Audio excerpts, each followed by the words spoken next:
Little Miss Bad. Roger Hargreaves. Little Miss Sunshine looked out of the window and thought back on all the things that had happened in the last week. Lots of things. Lots of bad things. Some things were just a little bit bad. Mr. Uppitty's tennis racket strings were swapped with spaghetti. And the cream in Mr. Greedy's doughnuts was replaced with toothpaste.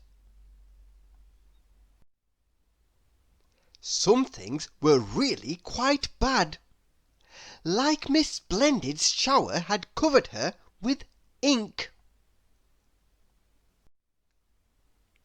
And someone had painted cracks on the walls of Mr. Worry's house. Mr. Worry was so worried that his house might fall down, he had moved into his garden shed. Some things were really very bad indeed. Someone had sawn Mr. Forgetful's car in half. Fortunately, Mr. Forgetful did not get upset. He simply thought that he must have forgotten the other half and left it at home. And someone had sneaked into Little Miss Neat's house while she was away on vacation and left all the taps running. Little Miss Neat did get upset. Nobody knew who had done all these things, but Little Miss Sunshine had a very good idea who was behind it all. "Little Miss Bad," she murmured to herself. Little Miss Bad was not good. Far from it. In fact, about as far as you can get, which is a long way. But how to catch Little Miss Bad?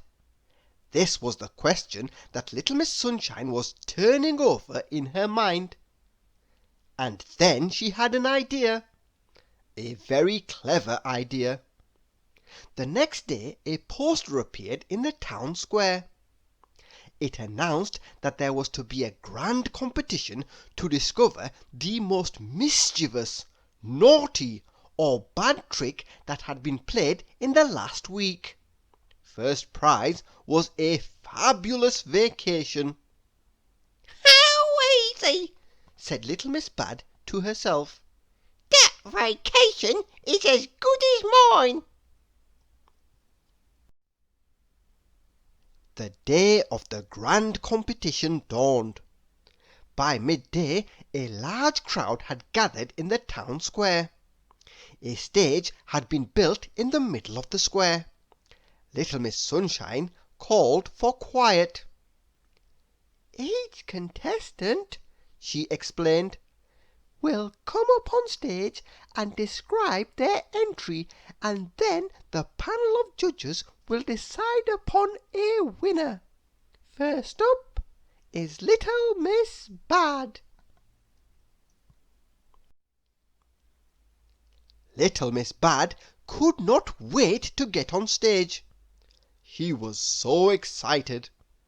She had spent all the previous night trying to pick her worst or best trick, depending on how you looked at it, but she had not been able to decide.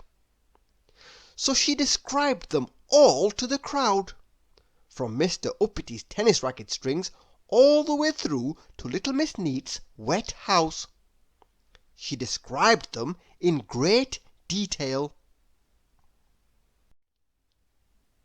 Little Miss Bad was so carried away, she failed to notice that the crowd had fallen silent. It was only when she had finished that she saw the expressions on everyone's faces. She looked to Little Miss Sunshine. who was the only person in the square with a smile on her face, a rather smug smile. And it suddenly occurred to Little Miss Bad just what she had been tricked into doing. I was only joking, she stammered. Anything more to say? said Little Miss Sunshine. Little Miss Bad looked very ashamed. I'm sorry, she said. Little Miss Bad learned her lesson that day. The lesson continued for a number of weeks, as it took her a long time to repair all the damage and clean Little Miss Neat's house. Mr. Forgetful's car will never look quite the same. Luckily, he can't remember what it looked like in the first place. But nothing she had to do was half as bad as those moments standing on the stage with the crowd glaring at her. It was a very long time before she even thought of doing anything bad. And the same could be said of one other person that day, Mr. Mischief, who slipped away from his place next to the stage and slunk off home, where he breathed a very deep sigh of relief. Thank you for listening.